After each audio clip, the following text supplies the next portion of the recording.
Nagbabalik na po ako ngayong araw.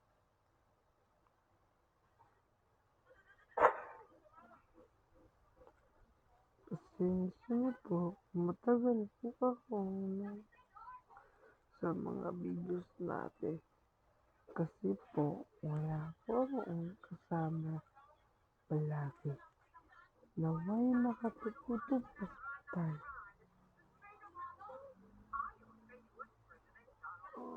Magpupuwas na po tayo.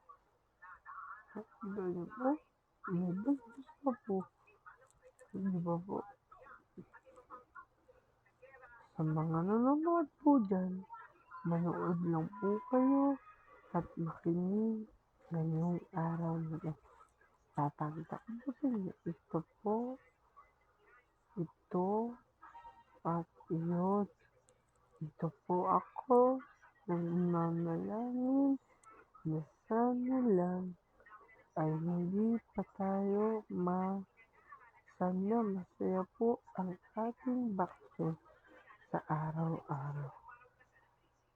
Ang Panginoon muna po ang Panginoong Heso Kristo. Gabayan niyo, Panginoon. Gabayan niyo po kami sa araw-araw. Naway pagsumayin mo kami sa araw. Sana hindi ang manggaya. Patuwarin niyo po kami sa isang tulong niyo po kami sa ngalan ng Ama, Anak, at Espiritu Santo. Amen. Naway napakinggan niyo ang aking dasal ngayong araw na to.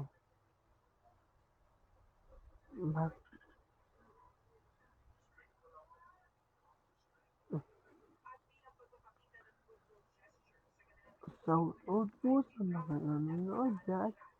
Ganon din po sa mga hindi nanonood. Naway patawarin po kami sa aming mga nanonood. Sana po may nagdudulot na aral ang aking kwento ngayon. Today is March 27, 2026, 11:31 PM. Shout out po sa mga nanonood dyan at din po sa mga hindi nanonood po. Naway, ang title po nito, Ako Lang Mag-isa Ngayong Araw na ito. Na may patawarin po tayo. Sana po lahat po tayo nakita ito sa YouTube na to. Naway pakirepod po ang mga dislike and subscribe na videos. Muli, ako si Sian Paul Matuar Sablan, nag-uulat sa inyo. At sa pinakamamahal iba na si Aliyah Gabriel de Rosario. Naway pagtumbayan. Kahit hindi mo ako mahal, okay lang. Basta ako, ikaw lang ang tinitibok ng puso ko ito. Patawarin niyo po kami ngayon. Ako ito, muli, paalam.